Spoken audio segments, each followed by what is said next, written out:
Notre thème d'aujourd'hui, c'est le mariage, le divorce, la polygamie, l'usage des boissons alcoolisées. Que dit le fondement des apôtres?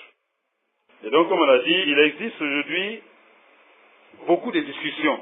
De plus en plus, on voit ça dans les carrefours, où il est question de mariage, de divorce, de polygamie et d'usage d'alcool.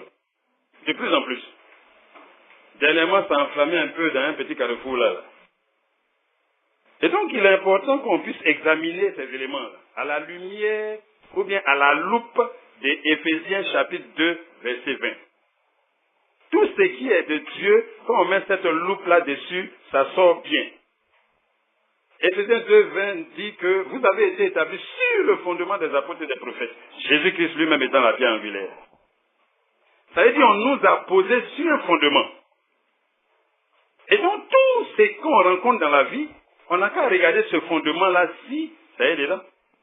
Et donc, on doit examiner le mariage, le divorce, la polygamie, l'usage des boissons alcoolisées à la lumière d'Éphésiens 2:20, c'est-à-dire le fondement des apôtres. Et j'ai dit, pour aborder ces différents sujets-là, nous devons d'abord comprendre que le fondement des apôtres nous parle de deux types d'êtres humains. Deux types d'êtres humains. 1 Corinthiens chapitre 2, 1 Corinthiens chapitre 2, verset 6 jusqu'à 16. Nous prêchons la sagesse de Dieu, mystérieuse et cachée, que Dieu, avant les siècles, avait destinée pour notre gloire. Sagesse qu'aucun des chefs de ce monde n'a connue. Car s'ils l'eussent connue, ils n'auraient pas crucifié le Seigneur de gloire. Mais comme il est écrit, ce sont des choses que l'œil n'a point vues, que l'oreille n'a point entendues, et qui ne sont point montées au cœur de l'homme. Des choses que Dieu a préparées pour ceux qui l'aiment. Dieu nous les a révélées par l'Esprit. Car l'Esprit sonde toutes et même les profondeurs de Dieu. Lequel des hommes, en effet, connaît les choses de l'homme, si ce n'est l'Esprit de l'homme qui est en lui? De même, personne ne connaît les choses de Dieu si ce n'est l'Esprit de Dieu. Or, nous n'avons pas reçu l'Esprit du monde, mais l'Esprit qui vient de Dieu, afin que nous connaissions les choses que Dieu nous a données par sa grâce. Et nous en parlons, non avec des discours qu'enseigne la sagesse humaine, mais avec ceux qu'enseigne l'Esprit, employant un langage spirituel pour les choses spirituelles. Mais l'homme animal ne reçoit pas les choses de l'Esprit de Dieu, car elles sont une folie pour lui. Et il ne peut les connaître parce que c'est spirituellement qu'on en juge. L'homme spirituel, au contraire, juge de tout, et il n'est lui-même jugé par personne, car qui connaît la pensée du Seigneur pour l'instruire? Or, nous avons la pensée de Christ. Qui connaît la pensée du Seigneur pour l'instruire? Or, nous, on a la pensée de Christ. Donc, nous, on a la pensée du Seigneur. Maintenant, on parle ici de deux types d'hommes. L'homme animal et puis l'homme spirituel. D'autres arguments se trouvent dans 1 Corinthiens chapitre 15, versets 45 à 48. C'est pourquoi il est écrit, le premier homme devient une âme vivante, le dernier est devenu un esprit vivifiant. Mais ce qui est spirituel n'est pas le premier, c'est ce qui est animal. Ce qui est spirituel vient ensuite. Le premier homme tiré de la terre est terrestre, le second homme est du ciel. Tel est le terrestre, tels sont les terrestres. Tel est le céleste, tels sont les célestes. Amen.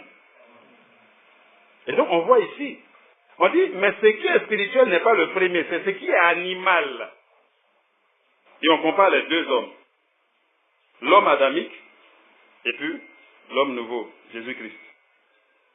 Et donc on voit que l'homme animal dont on a parlé, qui ne peut pas comprendre les choses de Dieu là, c'est l'homme adamique. C'est l'homme naturel, qui est né de rapports sexuels entre hommes et femmes. Et on a lu aussi Colossiens chapitre 3, versets 9 à 10. Ne mentez pas les uns aux autres, vous étant dépouillés du vieil homme et de ses œuvres, et ayant revêtu l'homme nouveau qui se renouvelle dans la connaissance selon l'image de celui qui l'a créé. Donc il y a deux types d'hommes. Nous avons d'une part l'homme adamique, qui naît des rapports sexuels entre hommes et femmes, que les apôtres ont qualifié dans leur épître là de vieil homme, d'homme animal, et puis d'homme livré à lui-même, selon les versions. Et l'homme adamique, il a été baptisé de l'esprit humain adamique, l'esprit de l'homme. Donc qu'est-ce qu'il veut connaître? Il veut connaître les choses de l'homme, qui concernent l'homme. Il ne peut connaître que les choses de la terre. La terre, le monde, c'est le royaume d'Adam. Donc c'est ça qu'il veut connaître. Amen. Donc l'homme humain, l'être humain adamique, ne peut pas comprendre ce qui concerne le royaume des cieux. Il ne peut comprendre que ce qui concerne le royaume d'Adam. Son intelligence est pour ce monde-là. Et donc, si tu veux lui expliquer les choses du royaume des cieux, il ne peut pas comprendre. Et on a d'autre part l'humanité qui est née de Dieu en Jésus-Christ. Il s'agit de tous ceux qui ont été baptisés du Saint-Esprit. Baptisés du Saint-Esprit, on a dit la fois passée, c'est pas parce que tu as parlé en langue, tous ceux qui sont nés de Dieu, tous ceux qui sont nés de nouveau. Ceux-là, il faut qu'on leur explique qu'ils ne sont pas nés de rapports sexuels entre hommes et femmes. On lit ça, généralement, on lit ça, mais la portée spirituelle, on ne perçoit pas ça vraiment. Or, le temps qu'on perçoive tout ça est arrivé. C'est ça l'évangile selon Jean. Il explique. Il parle de celui qui est venu dans ce monde. Jean chapitre 1, verset 12. Il dit, mais à tous ceux qui l'ont reçu, à ceux qui croient en son nom, elle a donné le pouvoir de devenir enfants de Dieu, lesquels sont nés, non du sang, ni de la volonté de la chair, ni de la volonté de l'homme, mais de Dieu. Ce n'est pas le sang de Adam. Ce n'est pas la volonté d'un homme. Un homme peut décider de faire enfant. N'est-ce pas? Il prend sa femme, il rentre dans la maison, et puis, ils vont faire enfant. Il peut décider. Et il décide sur la terre. Souvent, il dit, non, moi, je veux 2 seulement. Souvent, il veut 5. Il peut faire. Mais on dit, nous qui sommes nés de Dieu, là, nous, on n'est pas nés comme ça. Donc, on a pu le dire que ce n'est plus le spermatozoïde de notre père, celui qui fit notre père naturel, et dans le rapport avec notre mère. Non, non, non, non, non. Quand tu es né de Dieu, on dit que tu es né de nouveau. Donc, tu n'es plus participant de l'ancienne naissance. Dieu, lui, il ne parle pas. On a l'impression qu'il parle comme ça. Non, non, non, c'est profond. Et donc, les apôtres qualifient cet homme-là qui est né de Dieu, là, d'homme nouveau, d'homme spirituel ou d'homme ayant l'esprit. Esprit avec grand E. Ça veut dire le Saint-Esprit. Et ça signifie que l'autre n'a pas le Saint-Esprit. Un des gros problèmes des théologiens qui a induit tous ceux qui prêchent en erreur, ils pensent que Adam avait le Saint-Esprit. C'est un gros problème. Les gens pensent que Adam avait le Saint-Esprit et quand il a péché, le Saint-Esprit s'est retiré. Ça, c'est très grave. Adam, là, c'est son esprit, là, qui symbolisait l'Esprit de Dieu. C'est l'ombre de l'Esprit de Dieu. Et donc, Adam était dans ce monde-là comme Dieu dans ce monde. Le plus intelligent, il dominait sur tout. Mais il n'avait pas l'Esprit de Dieu. L'Esprit de Dieu est descendu pour habiter dans un être humain la première fois, c'était le jour de la Pentecôte. Abraham n'avait pas le Saint-Esprit. Il venait de temps en temps. David n'avait pas le Saint-Esprit. Il venait de temps en temps. Amen. Et donc, nous sommes une race nouvelle, avec une nouvelle mentalité. Amen.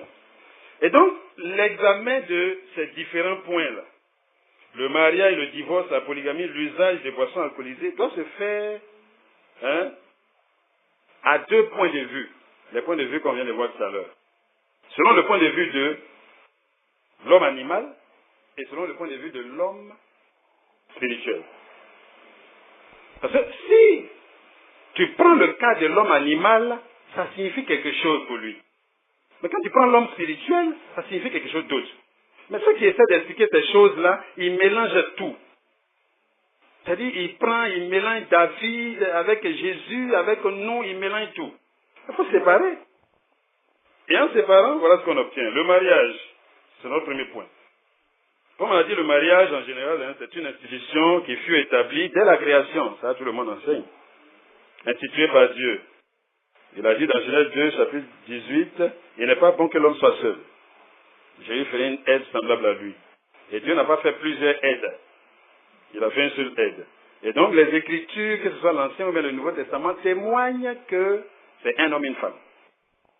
Le mariage.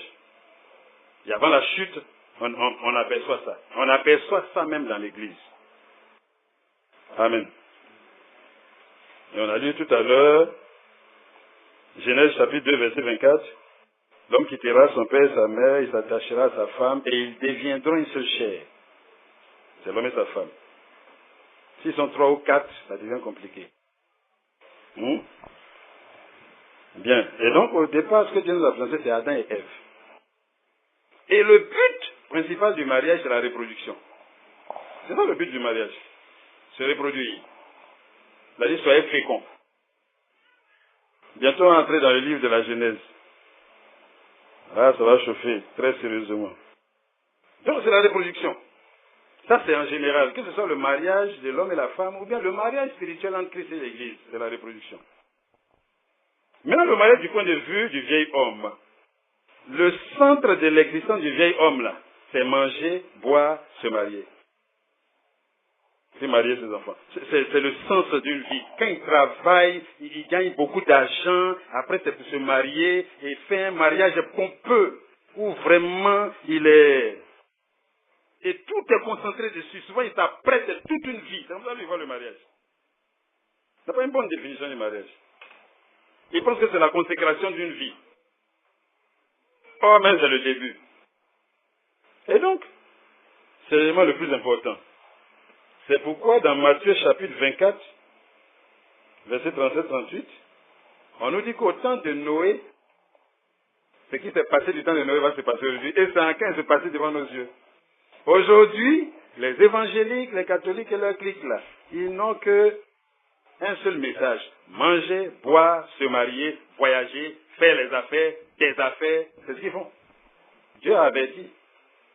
Dans les derniers temps, ils ne supporteront plus la saine doctrine. Mais à la démangeaison d'entendre des choses agréables, ils vont se donner une foule de docteurs. Il suffit d'écouter un prédicateur. S'il prêche la terre, tu vas entendre qu'il prêche la terre. S'il prêche le ciel, tu vas comprendre qu'il prêche le ciel. Les gens ne supporteront plus la saine doctrine qui enseigne le renoncement à ce monde qui n'est pas notre monde. Mais ayant la démangeaison d'entendre des choses agréables, ils vont se donner une foule de docteurs selon leurs propres désirs. Dans un autre passage, on dit, ils vont dire, racontez-nous des chimères. Chimères. Racontez-nous des histoires, mentez-nous. Ça a été prophétisé. Mais ils savent aujourd'hui que lui qui est là, il ment. Mais ça chauffe, c'est bien. C'est intéressant. Il lui a dit, voilà ça, truc. Il s'en va, il revient, après ça ne s'est pas passé, mais on lui dit encore, mais il crie encore, il va crier. 2015 est passé. On va vers 2016. Vers la fin, là. Mais depuis que tu es chrétien, on te dit, cette année-là va se faire comme ça. Mais fais le point. Après, on va répéter encore. Vers la fin, là, ils vont augmenter leur programme pour entretenir les gens dans une illusion. Mais ceux qui appartiennent au Seigneur, là, ils vont se tirer de là. Parce que le Seigneur va les tirer de là. Il ne peut pas laisser une seule de sa sémence quelque part. Il va les tirer de là. Avec beaucoup de cicatrices, mais il va les tirer. Parce qu'au fur et à mesure que tu t'entêtes, tu vas augmenter le nombre de cicatrices que le monde va mettre sur toi. Pas pour la croix de Jésus-Christ, mais à cause de l'amour aveugle qu'on peut continuer à avoir pour ce monde. Et donc, il y a un autre passage, Luc aussi. Il dit la même chose, mais il ajoute quelques éléments en plus. Luc chapitre 17, versets 26 à 30. Ce qui arriva du temps de Noé arrivera de même au jour du Fils de l'homme. Les hommes mangeaient, buvaient, se mariaient leurs enfants, jusqu'au jour où Noé entra dans l'arche et le déluge vint. Et il les fit tous périr. Ce qui arriva du temps de Lot, c'est que l'homme ne savait plus qui est homme, qui est femme. Le temps dans lequel le monde est arrivé aujourd'hui.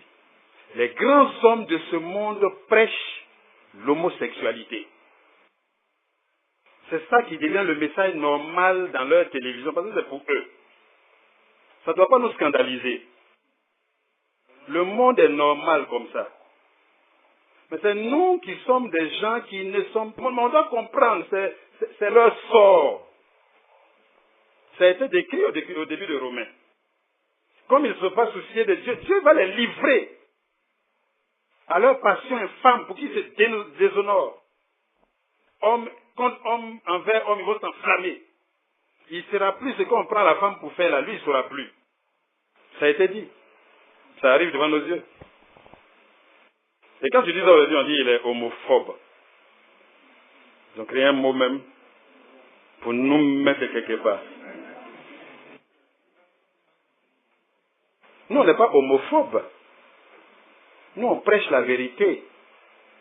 Nous, on aime les homosexuels, mais on veut les sortir de l'homosexualité. C'est ça. Eux, ils sont homophiles. Bien donc, le vieil homme ne peut pas comprendre que le mariage, là, c'est en fait l'ombre d'un vrai mariage. C'est pas la vérité. C'est pas la vérité. C'est pourquoi, de temps en temps, un conjoint peut être arraché à ton affection. Et tu te poses des questions, tu vas demander, mais c'était pas vrai. Ou bien un enfant arraché à une famille, on est assis là, un truc. Mais c'était pas vrai, c'était pas ton enfant. C'est une mise en scène. Le vrai mariage qui produit de vrais enfants, des enfants qui durent dans l'éternité, c'est Christ et son Église. Les enfants qui naissent dans l'Église, là, eux, ils sont éternels. Hein. C'est ce que nous sommes aujourd'hui. Nous qui sommes nés de Dieu en Jésus-Christ. Maintenant, comment le vieil homme contracte-t-il son mariage?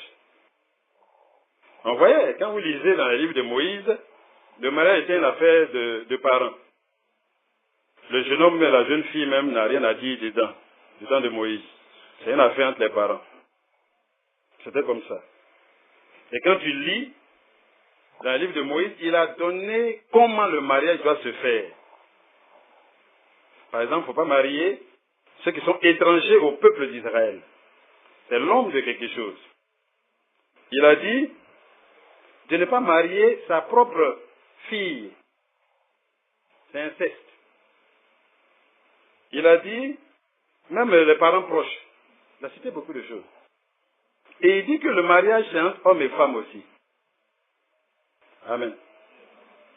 Et donc, dans Deutéronome, quand tu lis Deutéronome, il dit, ne vous mariez pas avec les peuples qui sont autour de vous, là, pour établir alliance avec eux. Donc, c'était une affaire de parents, de famille.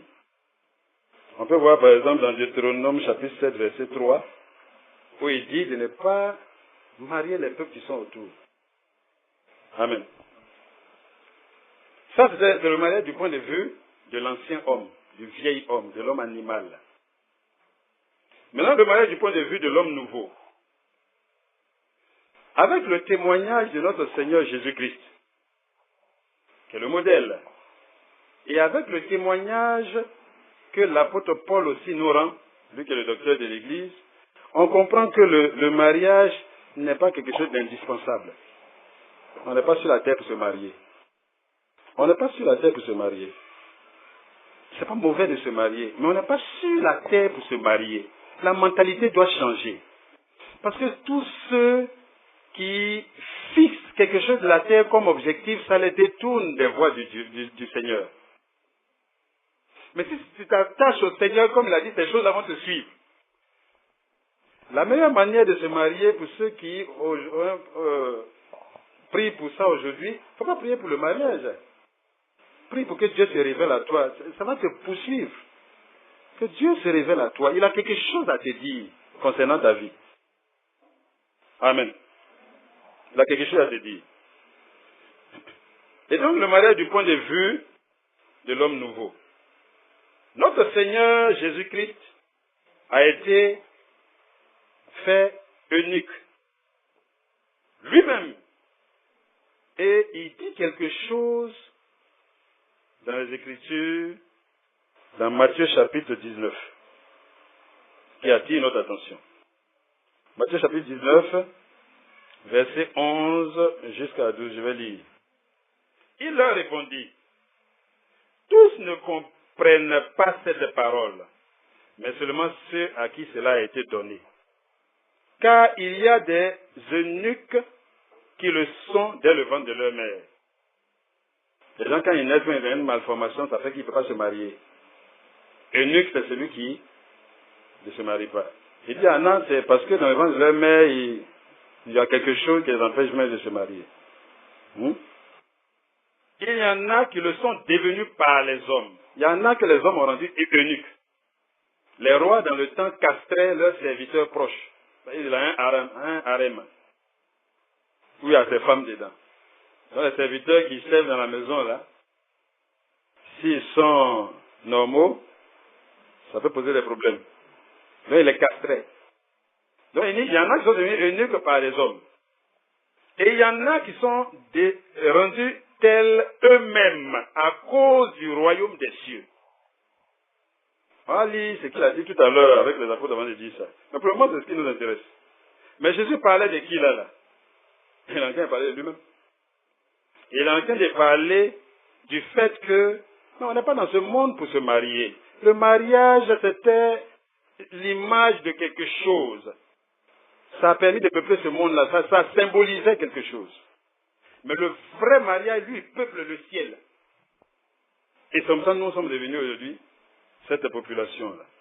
Et ce que Jésus dit là, c'est-à-dire que ça reste là, tu ne peux pas comprendre. Il a en train de dire, en fait, il a dit quelque chose, et ses apôtres ont dit, ah donc, c'est que vraiment, ce n'est même pas la peine de se marier, parce que ce n'est pas avantageux.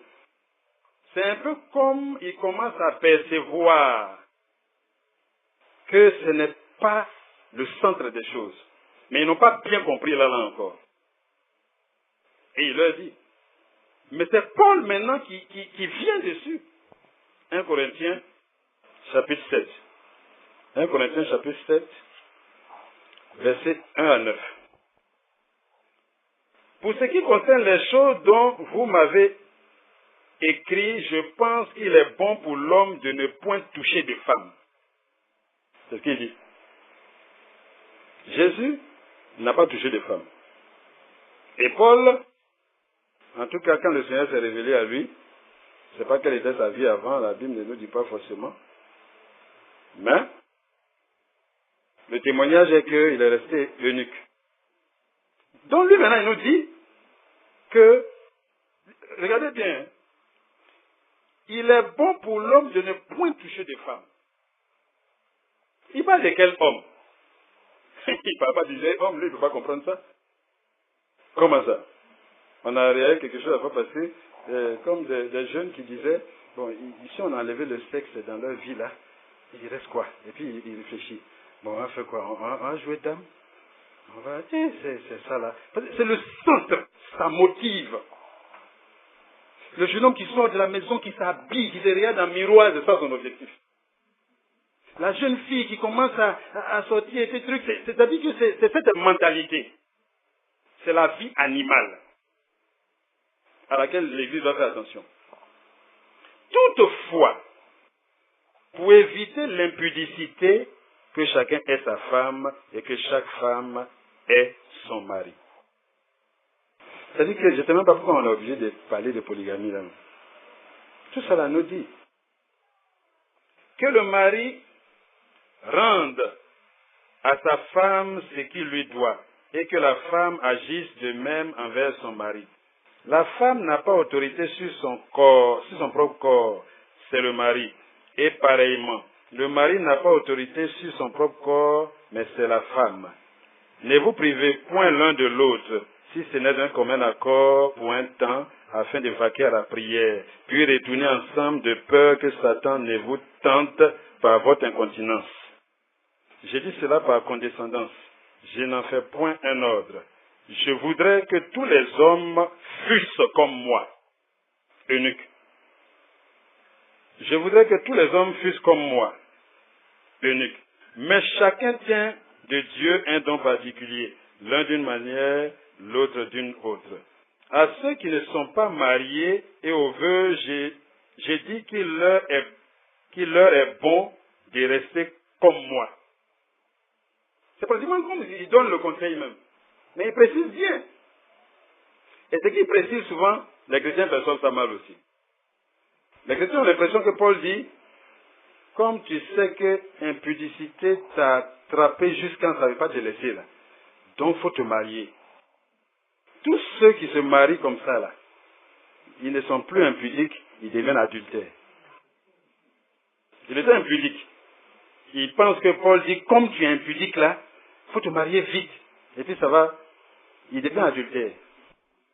On dit, c'est lui qui, dans son cœur, a à cœur de se marier, il ne fait pas mal, qu'il se marie. Il ne faut pas que tu aies à cœur de te marier et puis tu dis, non, moi je vais être eunuque parce que je veux plaire à Jésus.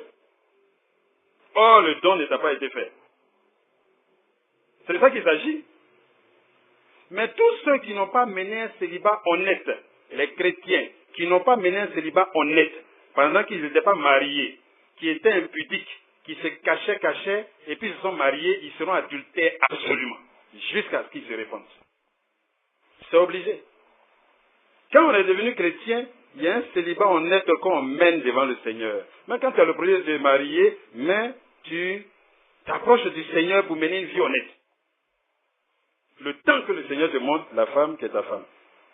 Mais beaucoup de chrétiens n'arrivent pas. Au lieu de prier pour être délivrés, ils jouent à cache-cache. Le Seigneur a dit présenter, il dit tes péchés là. Il faut confesser ça aux autres. Par exemple, viens devant l'assemblée et puis il faut dire je suis impudique. Vraiment frère, priez pour moi. Surtout pour ceux qui sont impudiques. Ça, c'est facile à faire. Pour le mari, c'est difficile. Ouais, tu dois t'entendre avec ta femme avant de venir dire. Tu ne peux pas te lever un coup, ta femme est assise au fond, et puis le voilà, tout confessant devant. Non. Mais l'impudique, toi, tu peux dire à tout moment, pour dévoiler Satan dans ta vie. Donc, il ne s'agit pas de ceux qui sont impudiques. Paul leur dit, mais c'est lui qui sait qu'il n'a pas reçu le don pour être eunuque, mais qui se marie. S'il se marie, il ne fait pas mal. Amen. À ceux qui ne sont pas mariés et aux veuves, je dis qu'il leur est bon de rester comme moi. Donc ceux qui ne sont pas mariés, voilà le conseil de Paul. Aurélia. Hein? Ario. Ouais. Hein? Voilà. Mais si tu n'en sens pas la force, il ne faut pas chercher à impressionner quelqu'un. Verset 9, je lis. Mais s'il manque de continence, qu'il se marie, car il vaut mieux se marier que de brûler. Amen. Il vaut mieux se marier que de brûler. Et donc voilà. Ce qui apparaît, c'est que le mariage ne peut pas être le centre de la vie du racheté. Puisque c'est mieux même pour un racheté d'être comme Paul, comme il a dit. Pourquoi c'est mieux? Parce que ça le fait qu'il est tout entier à son Seigneur. Mais celui qui est marié, il va s'embarrasser des choses de la terre. Pas parce que c'est des mauvaises choses, mais il y a certaines choses, il y a certaines décisions qu'il ne peut plus prendre comme ça, tout seul. On dit, mais son corps, mais ça ne lui appartient plus. S'il doit jeûner, il va demander permission. S'il se lève comme ça, il jeûne, c'est pas correct, il demande la permission. S'il dit, bon, je vais jeûner, que sa femme dit, non, ce soir-là, vraiment, j'ai besoin de toi. Il ne doit pas dire, mais tu combats Dieu.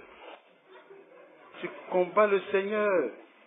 Je fais un jeûne et puis c'est une attaque. Non, ce n'est pas une attaque, c'est son droit. Que le fondement des apôtres lui donne. Donc tu reportes le jeûne tout simplement. Amen. Et donc comment l'homme nouveau contracte-t-il le mariage? C'est un des sujets aussi à polémique aujourd'hui. Comment est-ce qu'il contracte le mariage? L'homme nouveau. Il y a a un clergé aujourd'hui là qui donne l'impression que c'est eux qui marient les gens. Leur petit livret en train de réciter. Moi, tant, aujourd'hui, je vends les cieux ou bien je vends un truc, je prends tel pour marier jusqu'à ce que la mort nous sépare. Son petit livret, il dit ça devant eux. Il pense que c'est lui qui marie les gens. Nous, on est l'église. L'homme naturel, c'est son papa qui le marie. Nous, c'est notre papa aussi qui nous marie. Chacun marie son enfant. Adam marie ses enfants. Jésus-Christ marie ses enfants. Et comment Jésus-Christ marie ses enfants? C'est la chose la plus importante dans un mariage. Cherchez d'abord la volonté de Jésus-Christ. Parce que ce n'est pas... Une femme peut être vertueuse, mais ce n'est pas une femme que Dieu prévoit pour toi. Donc elle rentre dans ta maison, elle sera une mauvaise femme. C'est pas ça que Dieu a prévu. Donc ce n'est pas non, elle est sérieuse, c'est une sœur vraiment, elle a un bon témoignage. Ce n'est pas affaire de bon témoignage, c'est affaire de qu'est-ce que Jésus dit. Est-ce qu'il est d'accord? Est-ce qu'il a prévu pour toi? Nous, on s'est mariés dans le Seigneur. Beaucoup se sont mariés avant de venir dans le Seigneur. Ça ne sera pas un handicap pour eux. Parce que notre Dieu est infiniment sage. Mais nous, on a eu la possibilité de mener un célibat et de prier pour que le Seigneur donne la sœur qui donne pour toi. Amen. Dès que ça c'est connu, le mariage est déjà joué à 90%, parce que c'est le plus important. Donc quand deux jeunes gens ont discerné que c'est ce que le Seigneur souhaite pour nous, ce n'est pas l'Église qui les marie. Il faut écrire au diacre que j'ai marié tant. Un diacre, il va prendre ce truc, il va lire. Bon, ne vous rencontrez pas, hein. Là-bas, il donne lettre. Tu donnes lettre au diacre, il lit et puis il lui donne. Ça veut dire quoi ça? Il prend les gens pour des enfants. Moi, quand j'ai su que ma femme, elle, le Seigneur avait choisi pour moi, mais elle venait nous voir, à San Pedro. On n'a pas couché ensemble. Parce qu'on est responsables, des chrétiens responsables.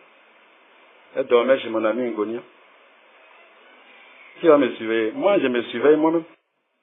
Un homme va me surveiller. Il faut qu'on se prenne au sérieux.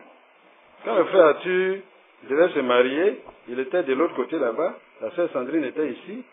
Je lui dis, bon. Et souvent, on regarde. Je dis, mais elle a le droit de te rendre visite. Maintenant, si vous voulez faire ce que vous voulez, ça c'est entre vous et Dieu. Personne ne va vous surveiller. C'est entre vous et puis le Seigneur. Et même quand souvent ça arrive, les gens se répandent et puis ils continuent la marche. Mais on ne doit pas nous infantiliser. Donc la soeur, ça va, elle ne plaît pas. Elle fait tout et puis elle rentre. Elle a rendu mon témoignage. Et la soeur venait dormir chez Ngonia. Elle a fait quelques jours, elle est partie. Ah, il faut voir les hommes de la terre.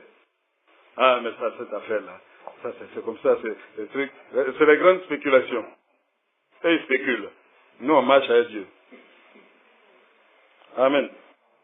Et donc, quand on a su quelle est la volonté de Dieu, ce qu'il faut là, c'est Dieu Jésus-Christ là qui a dit qu'on doit honorer notre père et notre mère. Il ne parle pas des papas spirituels. Il y a des hommes dans l'église, il dit, moi je suis ton père spirituel, c'est moi qui suis marié. On ne lui a pas donné ce droit. Tu as marié ma fille. Toi, tu as fait la fille là-haut, à Golgotha. Depuis quand tu as eu un enfant à Golgotha? C'est ta soeur, c'est pas ta fille. C'est ta soeur, c'est la fille de Jésus. Ça, c'est ta soeur. C'est Jésus qui la marie. Et donc, dès qu'on découvre ça, il faut qu'on parte vers le tuteur naturel. Parce qu'elle est chez quelqu'un. Il y a des gens qui répondent d'elle, qu'ils soient chrétiens ou pas. On va vers eux. C'est l'honneur qu'une jeune femme peut faire à ses parents. On va vers eux.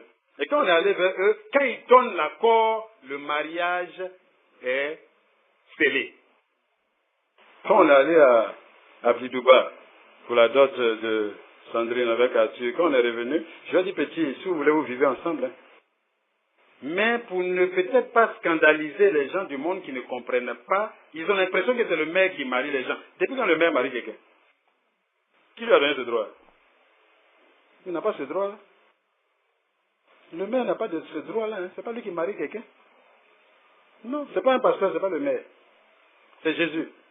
Et quand Jésus dit, là, d'accord, on va chez les tuteurs. On demande la main. Quand on a demandé la main, Jésus est d'accord, on a demandé la main, mais c'est fini, on peut vivre ensemble. Mais comme on est dans une communauté, et que la communauté a suivi tout ça, et qu'ils nous ont accompagnés même peut-être, on vient, on met ça devant l'assemblée prie pour bénir ce qu'ils savent être la volonté de Dieu. Parce que si ce n'est pas la volonté, ils n'ont qu'à prier 40 jours, 40 nuits, jeûner, ça ne peut pas être béni. Donc ce n'est pas l'assemblée qui bénit. C'est parce que l'assemblée est spirituelle. Ils savent que c'est la volonté de Dieu. Donc ils prient pour rendre grâce au Seigneur, rendre gloire au Seigneur et apporter l'adhésion complète de l'Église à la chose. Le pasteur, qui lui a dit c'est lui qui marie les gens? C'est pas lui. C'est pas quand ils prient là et puis ils sont mariés maintenant. Et puis c'est même pas lui celui qui prie, c'est l'Église. C'est l'assemblée de l'Église qui prie. Amen. C'est comme aujourd'hui, on dit, le frère Aolia, vraiment il a tel ministère. L'assemblée découvre qu'il a le ministère. On l'appelle devant, on prie pour lui donner la main d'association et puis il s'en va. C'est pas quand on prie que le ministère rentre en lui. Mais on prie parce qu'on a discerné. Et pour le mariage, c'est pareil. On prie parce qu'on a discerné que c'est la volonté de Dieu. Donc l'Église reconnaît ce que Dieu a décrété au ciel. Donc le pasteur, il faut qu'il reste tranquille. Il a un petit livre où il récite. Et il faut qu'il se répande pendant qu'il a encore temps. Maintenant, le maire. Moi, je ne sais même pas même pourquoi ils aiment fatiguer les gens à la mairie. Ça, ils te mettent devant lui. Et ce qu'il demande là, ça c'est normal. Hein? Parce que la loi de Côte d'Ivoire dit de venir avec un témoin. Mais quand on va à la mairie, c'est pourquoi? C'est pour légaliser le mariage qu'on a contracté. C'est une légalisation. C'est pour légaliser. C'est même chose quand tu vas faire truc de naissance, là, déclaration de naissance. Pour que l'État de Côte d'Ivoire reconnaisse son enfant, tu déclares la naissance. N'est-ce pas? Pour que l'État de Côte d'Ivoire reconnaisse ton mariage, tu déclares le mariage. Mais ce n'est pas l'État de Côte d'Ivoire qui te marie. Nous, on est la lumière du monde, il faut qu'on ramène la vérité. Ce n'est pas l'État de Côte d'Ivoire qui te marie. J'ai appelé un juge, un ami. Parce qu'il ne faut pas parler comme ça. Hein. J'ai dit, monsieur le juge, est-ce que c'est vraiment, on peut mettre quelqu'un en prison parce qu'il vit en concubinage? C'est-à-dire, il vit avec une fille qui n'a pas envoyé à la mairie. Lui-même, il a commencé à rire. Il dit, non, les gens ont le droit de ne pas se marier devant le maire. C'est le juge qui m'a dit. Ce n'est pas l'État de Côte d'Ivoire dit, venez vous marier, sinon on vous met en prison. Non. L'État de Côte d'Ivoire dit, si tu me présentes ton mariage, je te donne des droits. Si tu ne me présentes pas ton mariage, tu n'auras pas ces droits-là. Mais c'est tout. Si tu me présentes ton enfant, tu auras des droits. Je vais te payer 2500 par enfant. Mais si tu ne présentes pas là, je ne paye rien. Donc si tu as fait ton mariage, tu as fait d'autres que tu n'as pas présenté à l'État de Côte d'Ivoire, par exemple, s'il y a un problème, eux, ils t'appellent concubin. C'est l'État de Côte d'Ivoire qui t'appelle concubin. Mais pourquoi l'Église, maintenant, donne l'impression aux gens que c'est le maire qui marie les gens? Le type va payer la dot, il revient, on dit non, il n'est pas encore marié. Ça veut dire quoi? Qu'est-ce que ça signifie? Normalement, il paye la dot, quand il revient, il prend 2 témoins, ils vont ici signer un papier. Ça peut signer un papier. Le gâteau, là, il est quitté où? Les robes, là, c'est quitté où? Tout ça, c'est quitté où? Les pin, c'est quitté où? Les dragées, c'est quitté où? C'est pour la terre. Mais si tu aimes ça, on ne peut pas te dire de ne pas faire. C'est ça le problème aussi. Donc il ne s'agit pas de dire il ne faut pas faire ça. Mais il faut que tu saches que ce que tu fais là, ça n'a rien à voir avec l'Église. Mais c'est ça. Des frères vont se marier encore. S'il dit, il veut gâteau, il va payer son gâteau. Nous, on va manger gâteau là. Mais il faut qu'il sache que ce n'est pas spirituel. Ça n'a rien à voir, c'est mondain. Il faut qu'il le sache. Donc, c'est pas pour dire c'est interdit de payer gâteau. Non, non, non, non. Mais il faut que tu saches que ça n'a rien à voir avec Dieu. Si au moins tu sais ça, c'est beau. Il y a beaucoup de choses qu'on fait qui n'ont rien à voir avec Dieu. Mais on sait que ça n'a rien à voir avec Dieu. Mais pourquoi il veut spiritualiser quelque chose qui est charnel? Ça n'a rien à voir avec le Seigneur. Donc voilà. Si tu as payé d'autres, tu vis avec ta femme. S'il dit que tu vis en concubinage, Dieu ne peut pas dire que tu vis en concubinage. Et la loi de la Côte, ce n'est pas une loi pénale où on dit, et le maire, c'est lui qui maintenant, à cause de ce qu'on lui a dit, maintenant lui, il se donne certains droits. Il va dire, il faut l'embrasser. Mais pourquoi lui, il n'a qu'à dire de l'embrasser? Pourquoi? Lui, on dit, il n'a qu'à légaliser. Est-ce qu'il dit, viens avec ton enfant, il faut lui porter couche devant moi? Quand tu vas faire déclaration de naissance. Hein? Comme il fait son biberon, il va voir. Hein? Pourquoi il va dire à Marie, je ne sais pas, non. Pourquoi ça me dit d'embrasser? On ne s'embrasse pas en public. Hein? Et l'église aime ça. Embrasser la mariée. Et on se lève un peu comme ça. Et puis ça crie. L'église aime ça. C'est mondain. Mais bon, est-ce qu'on a jugé quelqu'un qui fait ça? Non. Si tu veux faire, tu le fais, mais il faut que tu sais que c'est mondain. Si tu sais que c'est mondain que tu fais, au moins tu sais que c'est mondain. Au moins, c'est-à-dire tu fais. Le frère s'est marié. Il dit, moi je ne veux pas de gâteau. On dit, gloire à Dieu, tu ne veux pas de gâteau, c'est bien. Quelqu'un s'est marié, après lui il dit, je veux gâteau.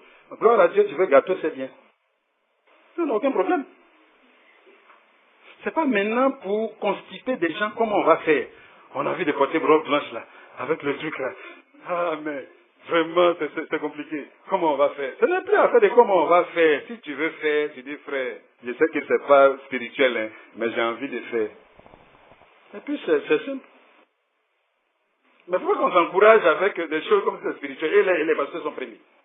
Tu finis de payer dot. Il y a un de mes petits hier qui m'a appelé. Il dit, il a payé la dot, le pasteur dit, il vit en concubinage. J'ai dit, mais comment ça? Tu ne vis pas en concubinage, tu es marié. Tu es marié. Maintenant, si tu veux, va légaliser le papier. Celui qui ne veut pas légaliser, il a le droit de ne pas légaliser. Devant l'État de Côte d'Ivoire, mais il a le droit. Parce que ce n'est pas une défiance à l'autorité. C'est ce qu'ils disent souvent, les pasteurs. C'est à cause d'eux qu'il a demandé. Que on dit de se soumettre aux autorités, mais l'autorité n'a pas dit qu'il faut te marier forcé. C'est un conseil de l'autorité. Si tu mets ça devant moi, je peux te donner un droit. Amen. Donc voilà.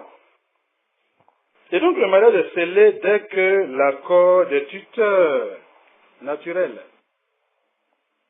ceux qui répondent de la fille, là, dès qu'ils ont donné leur accord, c'est fini.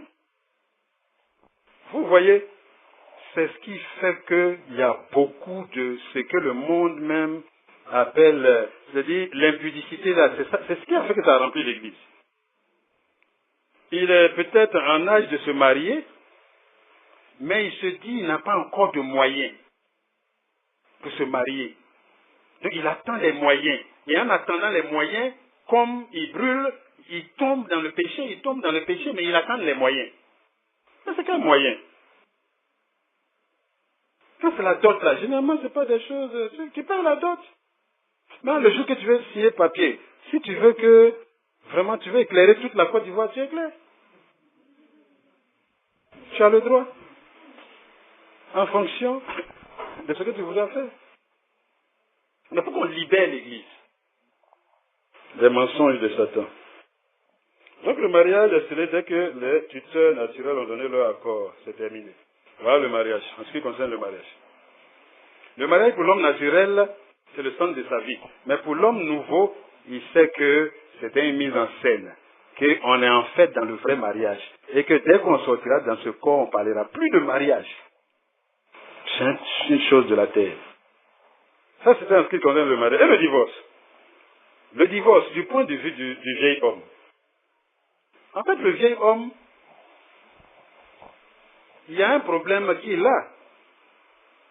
Non seulement il ne peut pas comprendre les choses de Dieu, mais il a la mentalité de la chute.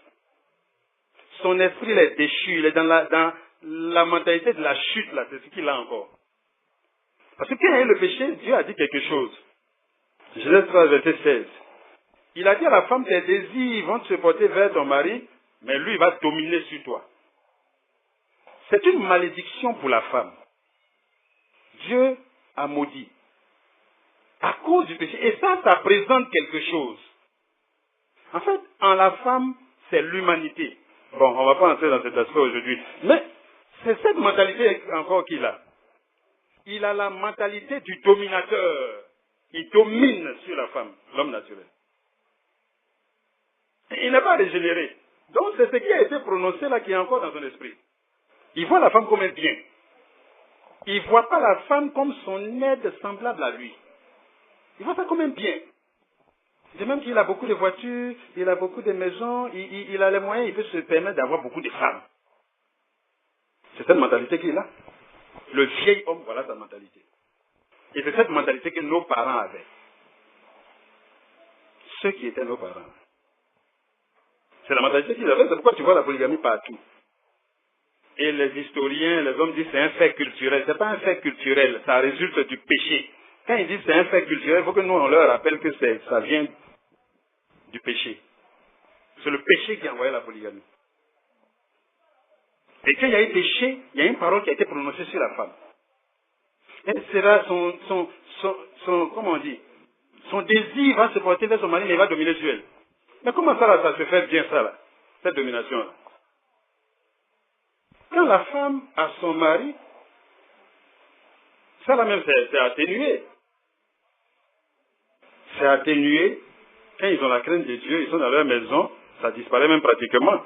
Parce qu'elle dispose de son mari. C'est ce que Paul dit, le corps de son mari, là, ce n'est plus pour lui, c'est pour elle. Mais quand elle est la quatrième, bon, ce soir, elle aurait bien aimé dormir avec son mari, mais c'est pas ton tour. C'est pas ton tour. Hein? Voilà la frustration dont il a parlé là. Il se donne le droit d'avoir 2, 3, 4, 5, 1000. Les 1000 là, comment il fait? Oh, il a castré tous les serviteurs qui sont là. Et puis vous ne sortez pas. Donc 1000. Comment il fait? Oh, l'année là, c'est 365 jours. Donc imagine, il peut faire 3 ans. Je ne vois pas, mais tous les gars sont castrés. Donc il n'y a même pas de possibilité de dire, imaginez, c'est de la méchanceté. Mais c'est ce qui a été dit. La femme a été abaissée à cause du péché au niveau vraiment de ce sur quoi l'homme doit dominer. Ça, c'est l'homme naturel. Ce n'est pas l'Église. Parce que les choses ont été rétablies dans l'Église. C'est pourquoi les gens ne comprennent pas. Amen. Maintenant, il y a quelque chose de très grave même. C'est que Dieu, à partir d'un moment, les hommes là, ils ont commencé à se plaindre. Non, mais la femme là, elle me fatigue. Non, il peut prendre 5 ans, mais celle-là, je ne veux plus la voir même. Vraiment, non, je ne veux plus. Dieu dit d'accord, Moïse, il faut leur dire que s'il ne veut plus voir là, il n'a qu'à rédiger une lettre de divorce, il n'a qu'à donner à la femme et puis il n'a qu'à pas. Imaginez un peu. Imaginez le pouvoir que la chute là a donné à l'homme sur la femme. Je vais lire le passage, vous allez voir. Deutéronome 24, versets 1 et 2. Lorsqu'un homme aura pris et épousé une femme qui viendra à ne pas trouver grâce à ses yeux, parce qu'il a découvert en elle quelque chose de honteux. On ne dit pas, hein? Quelque chose de honteux. Hein? Ça peut être une maladie, ça peut être quelque chose. C'est-à-dire, il était ensemble, il était en bonne santé, après il a fait même malade. On dit qu'il a découvert quelque chose de honteux, il a le droit, voilà ça. Parce qu'il a découvert en elle quelque chose de honteux, il écrira pour elle une lettre de divorce et après la lui avoir remise en main, il la renverra de sa maison. Imaginez. C'est ça la domination de l'homme. qui avait été prophétisée.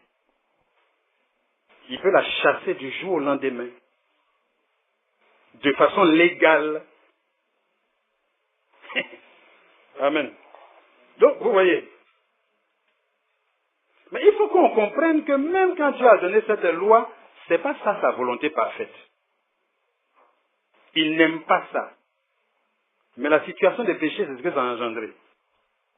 Parce qu'on comprend qu'il n'aime pas ça dans la suite, quand Jésus nous explique dans Matthieu chapitre 19 que c'est à cause de la dureté du cœur de l'homme que Dieu a donné cette ordonnance à Moïse. Parce son cœur dur, ne peut pas supporter certaines choses. Il dit, mais il n'en était pas ainsi au commencement. C'était pas comme ça. Mais le péché a entraîné ça. Amen. Matthieu chapitre 19, verset 1 à 9. Lorsque Jésus eut achevé ce discours, il quitta la Galilée et alla dans le territoire de la Judée, au-delà du Jourdain. Une grande foule le suivit, et là, il guérit les malades. Les pharisiens l'abordaient. Les pharisiens, ils sont là aujourd'hui. Ils sont dans la ville. Les pharisiens l'abordaient et dit, pour l'éprouver, est-il permis à un homme de répudier sa femme pour un motif quelconque? Il répondit, n'avez-vous pas lu que le Créateur au commencement fit l'homme et la femme?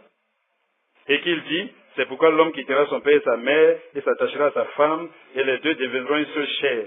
Ainsi, ils ne sont plus deux, mais ils sont une seule chair. Que l'homme donc ne sépare pas ce que Dieu a joint.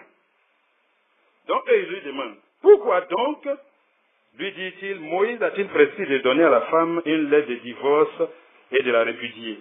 Il leur dit, c'est à cause de la dureté de votre cœur que Moïse vous a permis de répudier vos femmes. Au commencement, il n'en était pas ainsi.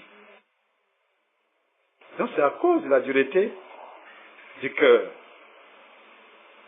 Donc, en fait, l'homme naturel, lui, son cœur n'est pas régénéré, son cœur est toujours dur. Donc, cette ordonnance-là en vigueur encore pour lui. C'est-à-dire qu'il se donne encore le droit de divorcer. Et il a bonne conscience. Parce qu'il y a une ordonnance même qui a été donnée. Et Jésus dit, Moïse a dit pour un motif quelconque. Mais moi, je vous dis que celui qui répudie sa femme, sauf pour infidélité, et qui en pose une autre commet un adultère. Lui, il dit, ça ne doit pas être pour n'importe quel motif.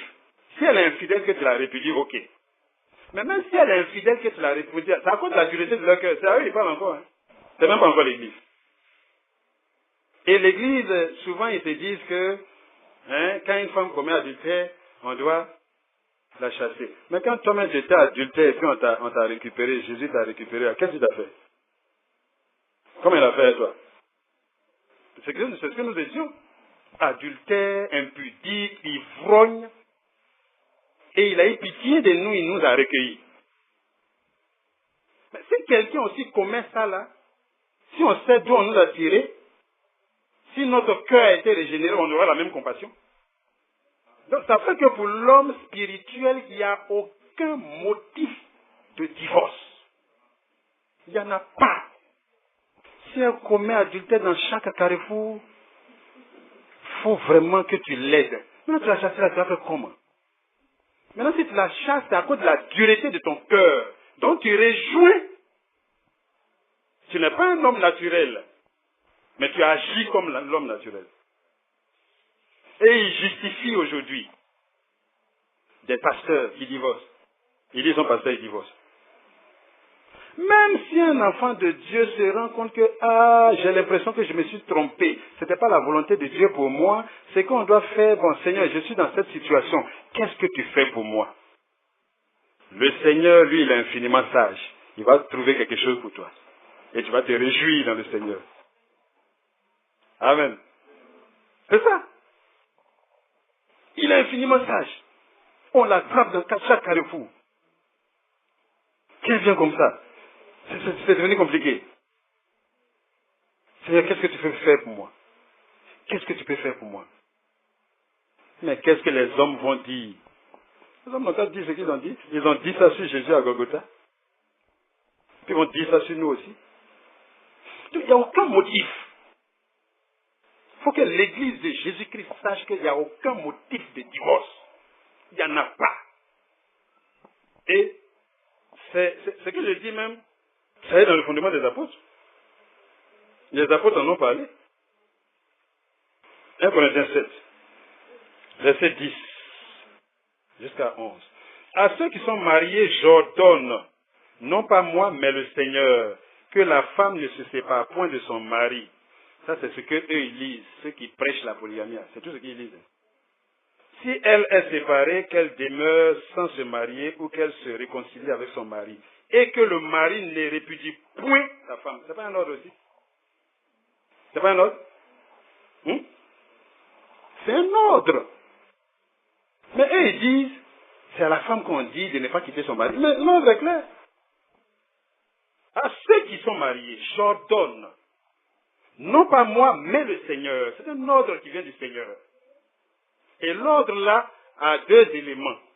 Que la femme ne quitte pas son mari. Si elle le quitte, il ne faut pas qu'elle va aller se marier là-bas. Maintenant, que l'homme ne répudie point sa femme comme le vieil homme a l'habitude de le faire. Parce que nous sommes l'Église, la lumière du monde. Donc nous, on est devenus capables de comprendre cette instruction. Il n'y a pas de possibilité de divorce. Il n'y en a pas. Quand tu te donnes cette possibilité, ça va te rendre malheureux même dans ton foyer. Parce que c'est une possibilité que tu as en tête à tout moment. Et les jeunes femmes d'aujourd'hui ont ça. Elles disent, les jeunes femmes là, souvent quand elles font leur projet, il n'y a plus mariage dedans. Hein. J'ai fini mon diplôme, je me trouve un travail, je prends un studio, j'ai fait 1 ou 2 enfants. Ça dit ça, je ne sais pas si c'est fécondation in vitro, ou bien c'est comment. Mais elle ne dit pas qu'elle fait. Lui, il n'est pas dans le programme. Hein. Mais au départ, ça marche. Mais vers un certain âge, ça commence à peser. Parce que la femme a besoin qu'un homme. L'argent ne peut pas faire ça. C'est impossible. Donc, vous le rachetez, en fait, le divorce, c'est un péché. Ce n'est pas la volonté de son maître. Il a reçu un ordre. Il transgresse l'ordre. Mais pour le vieil homme, lui, il a reçu une ordonnance. Donc, en faisant ça, mais il n'a pas mauvaise conscience. Mais pour l'homme nouveau, qui est régénéré, il ne doit pas le faire. Puisque l'esprit qui est en lui est venu pour vraiment changer son cœur de manière à ce qu'il puisse, on dit, Marie, aimez vos femmes. Donc, pour lui, c'est un péché. Amen. Voilà. Ça, c'est le divorce. Donc, on voit ça sur les deux points de vue. Sachez, mais le truc de la lettre de divorce qu'ils ont lu là, il ne faut pas prendre ça pour mettre ça sur toi. Il ne faut pas que Jésus dise que si, pour motif d'adultère, il parlait à l'homme naturel. Mais l'Église reçoit les instructions après. Donc, il faut que qu'un chrétien sache que quand il divorce, c'est à cause de la dureté de son cœur. Oh, lui, son cœur est censé être régénéré. Donc, soit il n'a pas une bonne communion avec le Seigneur si c'est un enfant de Dieu. C'est pourquoi il arrive à ces choses-là. Aussi longtemps que l'héritier est enfant, il ne diffère en rien de l'esclave. L'esclave, c'est le vieil homme, c'est l'homme animal. Mais si tu n'as pas de bons rapports avec le Seigneur, c'est quoi ça arrive dans l'Église. Amen. Ça, c'est le divorce. Maintenant, la polygamie. La polygamie est-elle un péché? Ça dépend du point de vue aussi. Du point de vue du vieil homme. Le vieil homme garde la mentalité de la chute, comme on a dit tout à l'heure. C'est un dominateur. Lui, il ne peut pas aimer. Lui, il domine. L'homme nouveau, on dit qu'il faut aimer. Lui, on dit domine. Non, il domine. Genèse 3:16. Donc la femme a été abaissée au niveau des éléments sur lesquels le vieil homme domine. Donc le vieil homme ne comprend pas que cela, ne comprend pas que il ne peut pas comprendre autre chose que ça. Amen. C'est pourquoi avant la nouvelle naissance, tous ceux dont les Écritures rendent témoignage là, ils étaient polygames. La polygamie a apparu la première fois avec Lémec. On dit qu'il a plus de 2 femmes. Genèse chapitre 4. Donc est-ce que c'est un péché pour lui? Non, mais c'est sa vie. Lui, il est polygame. sa mentalité témoigne même que c'est normal. Parce que Dieu a prononcé quelque chose qui a abaissé la femme en dessous de lui. Et lui, son cœur est dur, il n'est pas capable d'aimer. Donc, il ne fait qu'appliquer la malédiction là, tant qu'il n'est pas régénéré. Maintenant, est-ce que la polygamie est un péché pour le vieil homme, pour l'homme naturel? C'est comme si tu demandes si ne pas porter de fruits est un péché pour le buisson d'épines. Je ne sais pas si vous comprenez. Le buisson d'épines, là. C'est comme tu dis, il ne porte pas de fruits, vraiment, buisson d'épines. Ça, c'est pas la peine. Comment tu ne portes pas de fruits? Mais il ne peut pas porter de fruits. Sa nature témoigne qu'il ne peut pas porter de fruits. Donc, demander si le vieil homme commet un péché en étant polygame, c'est de dire que le buisson d'épines, demander si le buisson d'épines, est-ce qu'il fait mal quand il ne porte pas? Il ne peut pas porter de fruits. C'est si le manguier ne porte pas de fruits que c'est bizarre. C'est comme par exemple le fait d'amasser. Amasser de l'argent. Amasser les biens de ce monde. Ce n'est pas un péché pour le vieil homme. Salomon même se glorifie dans Ecclésiaste. Il dit, j'ai amassé, j'ai amassé comme aucun roi avant moi. C'est dans Ecclésiaste. Mais nous, on nous dit, n'amassez pas. Donc, amasser pour lui, c'est normal, parce que c'est son royaume. Donc, il amasse dans son royaume. Nous, on n'est pas d'ici. Donc, amasser ici, elle devient un péché pour nous. Mais pour le vieil homme, c'est normal. Quand il met beaucoup d'argent dans un compte et puis il compte dessus, c'est normal, il n'a pas d'autre espérance. Mais toi, tu as une richesse au ciel. Donc, quand tu fais comme lui, tu pèches envers ton Seigneur. N'est-ce pas? Donc, c'est comme ça. L'erreur de ceux qui prêchent ces choses dans l'église, là, ou bien ce qui leur arrive, c'est que leur esprit n'est pas régénéré. Ils sont encore dans la mentalité de la chute. Ils réfléchissent comme l'ancien homme. Et ils veulent nous ramener aux habitudes du vieil homme. Et leur erreur, c'est que généralement, ils citent quoi comme exemple? Ils citent Abraham. Mais Abraham, lui, il est le modèle de qui? Son cœur n'était pas régénéré, Abraham. Ou bien je me trompe? Ça, les chrétiens vont discuter sur ça là. On dit Abraham l'ami de Dieu. Lui, l'ami de Dieu où? Il symbolise l'ami de Dieu. Le vrai ami de Dieu, c'est Jésus-Christ. Abraham est dans la position de Jésus-Christ. Il a typifié Jésus-Christ. Abraham, c'est un descendant d'Adam. Lui, il peut sauver qui? Et lui, le Saint-Esprit qui ne pas en lui, ça vient et puis ça s'en va. Ça les inspire et puis ça s'en va. Donc, c'est normal qu'ils soient polygames. Ils ne sont pas régénérés. Abraham a vécu dans la peau de l'ancien homme ou bien c'était l'homme nouveau? Hein? Frère, c'était pas l'homme nouveau? Et Jacob? Et Gédéon? Et Elkanah? Le papa de Samuel, non? Et Saül? Et David? On dit David est un grand roi et il s'est levé pour danser. Lui, il s'est à danser. Il ne faut pas qu'on nous dise David a dansé, nous on n'a qu'à danser. C'est David qui va nous regarder. De même que le Seigneur a dit, ils se sont levés pour aller voir Salomon. Mais aujourd'hui, il y a plus que Salomon. Voilà Salomon, le vrai Salomon parle à travers l'Église. Maintenant, David va être le modèle de qui? David a typifié le Seigneur sur certaines choses.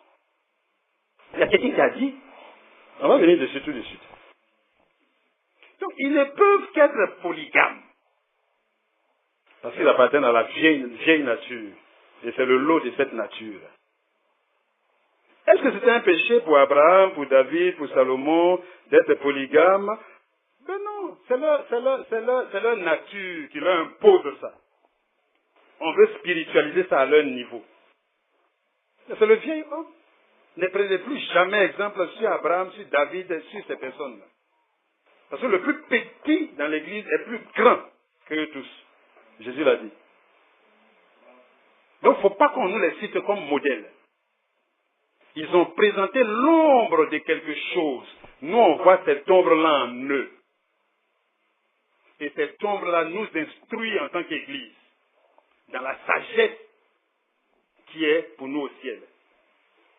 Dieu traduit dans le physique la sagesse spirituelle que les yeux ne peuvent pas voir. Amen. Dieu aime-t-il la polygamie? Dieu n'aime pas la polygamie. Il faut que l'Église, qui est la colonne et l'appui de la vérité, parle de ce que Dieu n'aime pas. Amen. Mais eux, ils ne pouvaient pas porter autre chose que ça. Maintenant, du point de vue de l'homme nouveau, la polygamie est-elle un péché? Mais bien entendu, parce que l'homme nouveau a en lui l'Esprit de Dieu qui doit lui expliquer ça. Non seulement lui donner la connaissance de la science de Dieu, mais lui donner le soutien nécessaire pour qu'il puisse être fidèle à une femme. Parce que c'est ça qui peut présenter quelque chose. La fidélité de Christ à son Église. C'est pourquoi le Saint-Esprit nous dit, un homme qui ne peut pas tenir sa maison, qui ne peut pas être fidèle à sa femme, mais il ne peut pas être ton pasteur. Il ne peut pas être pasteur de quelqu'un. Donc, nous, on a reçu l'Esprit pour nous soutenir, ce qu'ils n'avaient pas. Pour nous soutenir, pourquoi? Pour refléter la lumière de Christ. En faisant quoi? En informant le monde entier que la vie, le centre de la vie, ce n'est pas le mariage. Ce n'est pas l'argent, ce n'est pas la nourriture. Le centre de la vie, c'est Christ. Et Christ, c'est quoi? C'est celui qui peut être unique pour Christ. Ou bien s'il ne peut pas être unique, il faut qu'il présente le modèle qui lui a été donné. Mari d'une seule femme. Amen. Donc voilà. Est-ce qu'il y avait des polygames dans l'église primitive? Il y avait beaucoup de polygames. Pourquoi? Parce que les païens, eux, ils étaient en plein dans la polygamie. Et l'évangile arrive au milieu d'eux. C'est normal que des polygames viennent à Jésus-Christ. Et quand ils viennent à Jésus-Christ, la vérité qu'ils ont entendue, qui les a fait venir là, la vérité là les sanctifie. Parce que Dieu dit sans tenir compte des temps d'ignorance. Ils étaient ignorants. Il a ses 4 femmes, il a ses 20 enfants, il est d'un certain âge, il rentre dans l'église, mais on le reçoit avec ses 4 femmes et ses 20 enfants. Mais il ne peut plus jamais être un modèle pour l'église, tant qu'il est dans cette condition. Mais est-ce qu'il pêche en restant avec ses 4 femmes? Non. Parce qu'il a été trouvé comme ça. Et il est rentré dans l'église avec ses femmes. Donc il y avait beaucoup de polygames. Et c'est normal parce que c'est des païens qui viennent de recevoir l'évangile.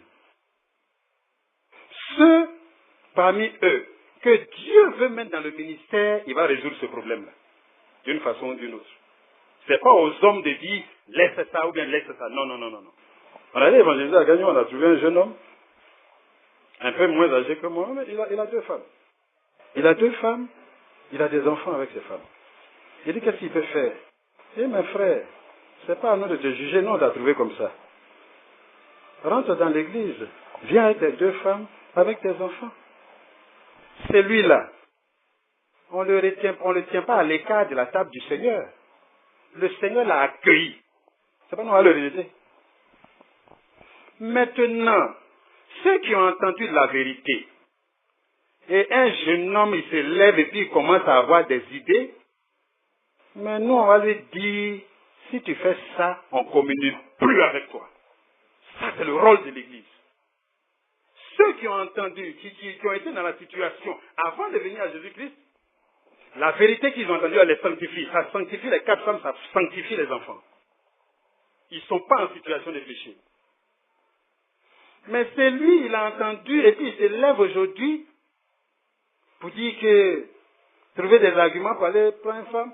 Moi, je vais lui dire, à cause de la lumière que nous, on reflète là, nous, si tu fais ça, nous, on ne peut plus communier avec toi.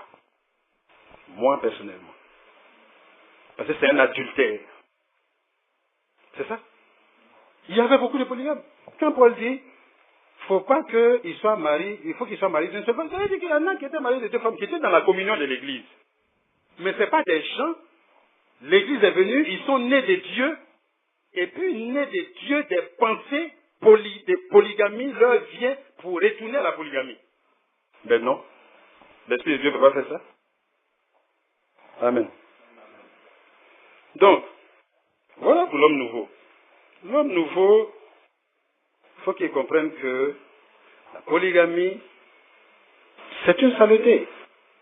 Mais en même temps, ceux qui étaient polygames et qui ont reçu la bonne nouvelle, ils rentrent dans le Seigneur. Et le Seigneur, libre au Seigneur de faire de ce qu'il voudra. Mais nous, on les reçoit comme on les a trouvés. Et ces frères-là participent au repas du Seigneur avec leurs 4 femmes. Parce qu'ils ont été sanctifiés par la parole, qui est parvenue à eux. Mais l'autre, qui a entendu, qui est assis, et qui retourne à ça, pour juste, comme Paul a dit, le pousser à la repentance, l'Église doit avoir cette attitude. De la même manière que les impudiques qui ne veulent pas se repentir et qui se justifient doivent être traités, c'est comme ça que la chose doit être traitée. Ça veut dire quoi? L'impudique qui vient, qui dit, ah vraiment je suis impudique, l'Assemblée l'aide à s'en sortir. Mais celui qui justifie, qui dit, bon, mais est-ce que maintenant là même, est-ce que un homme peut se conserver puis jusqu'au mariage? Est-ce que ça c'est possible? On va lui dire, il n'a qu'à aller raisonner avec ses parents, l'ancien homme. Parce que nous, ce genre de pensée-là, ça n'est pas dans l'église de Jésus-Christ. Amen. Donc voilà ce qu'est la polygamie. L'homme nouveau est régénéré. C'est à lui, on dit, d'aimer sa femme. Lui, il peut aimer sa femme. C'est ce que je disais tout à l'heure. On pense que le foyer, là, c'est trop difficile. C'est un obstacle. Mais tu es né pour aimer ta femme. Tu es né de Dieu. Il y a un esprit en toi qui peut produire ce sentiment. C'est pas que tu l'as négligé jusqu'à ce jour-là. Amen. L'usage d'alcool. Du point de vue du vieil homme, on doit considérer l'alcool là même au niveau du vieil homme là à 2 niveaux. L'alcool en fait, qu'est-ce que c'est? L'alcool là, quand on faisait des offrandes, certains sacrifices, on faisait une libation d'alcool. L'alcool symbolise la joie. La joie de qui? La joie de ce monde. Dieu a donné l'alcool pour réjouir le cœur du vieil homme, l'homme animal. C'est pour lui. Amen. Et c'est ce qu'il a dit. Deutéronome chapitre 14. Ici même vraiment, c'est vraiment bien évident. Chapitre 14. Verset 26.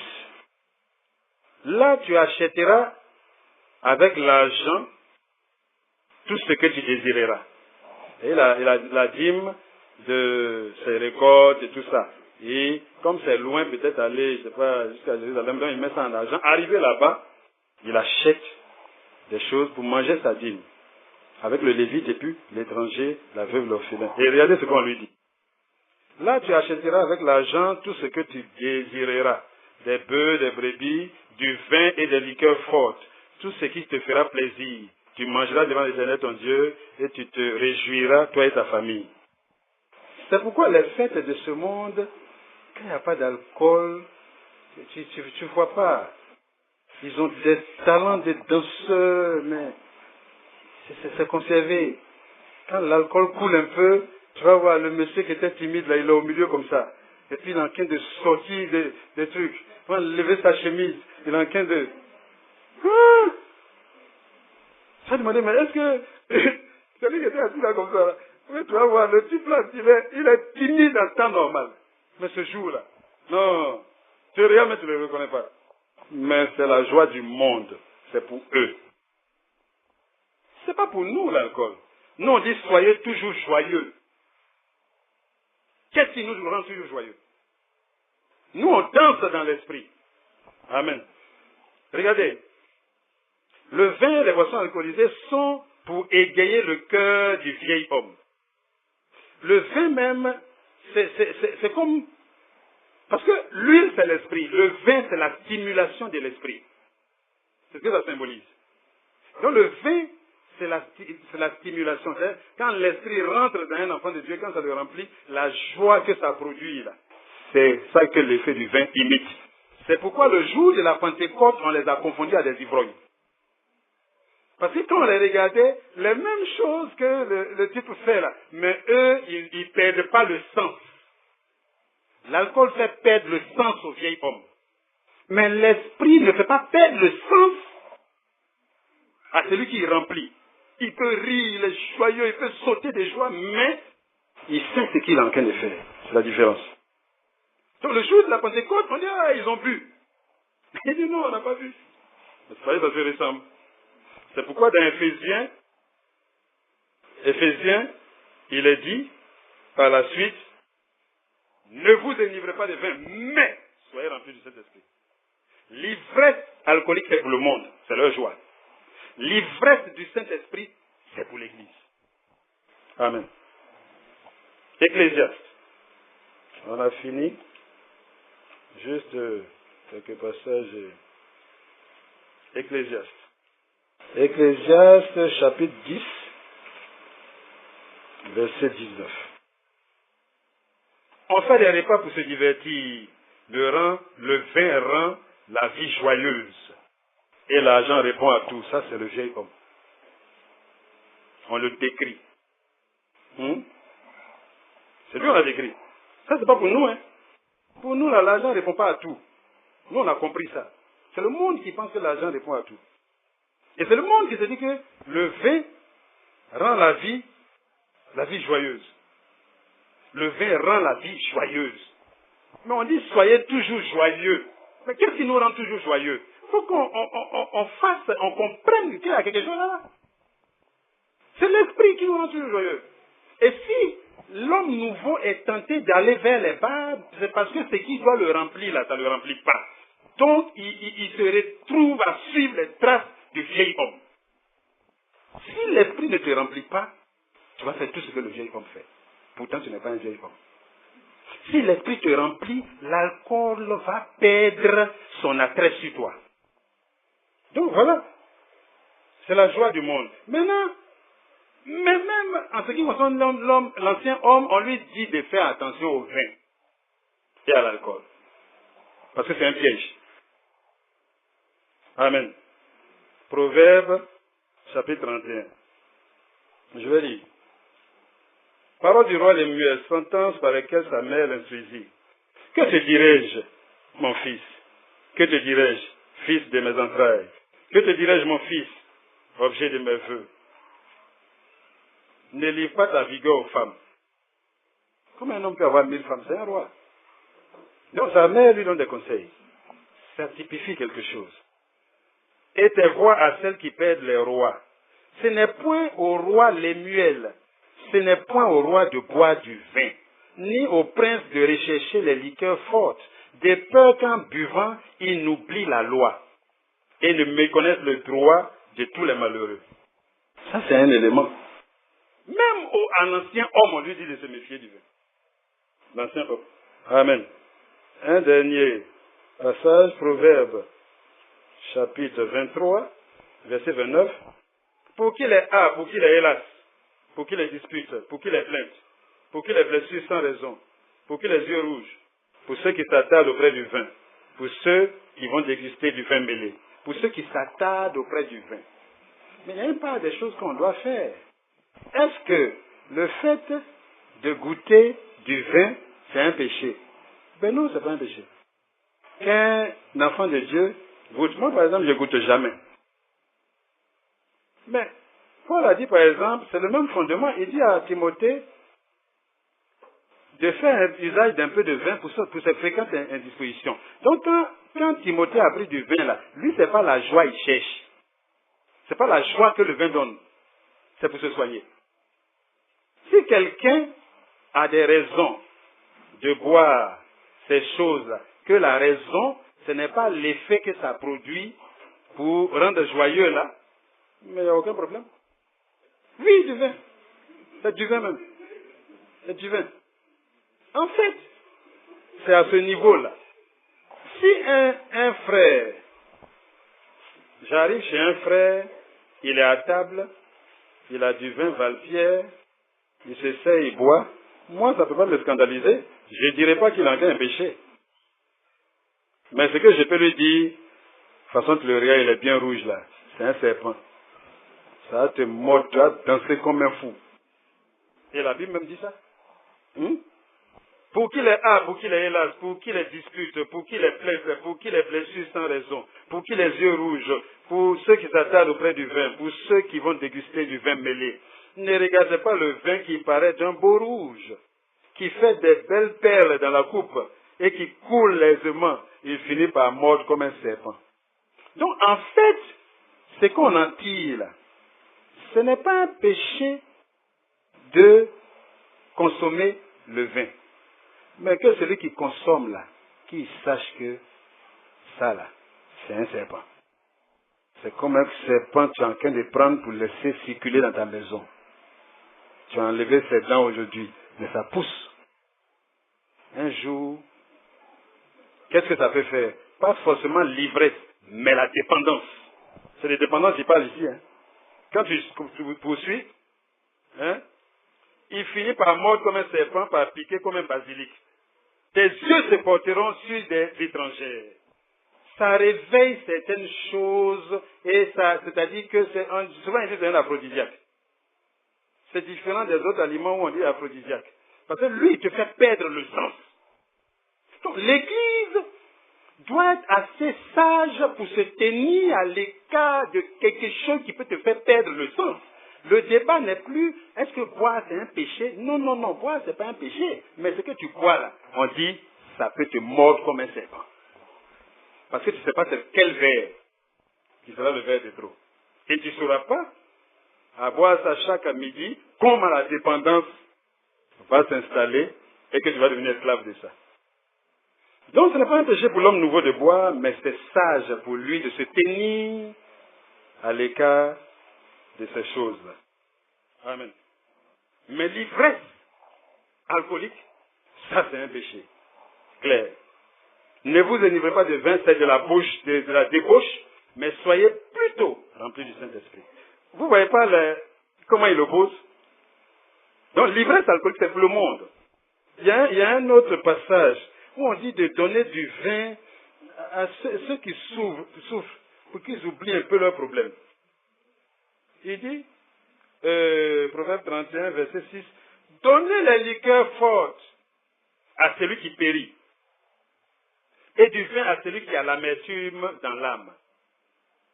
Qu'il boive et oublie sa pauvreté, et qu'il ne se souvienne plus de ses peines pendant un moment, jusqu'à ce que le feu passe.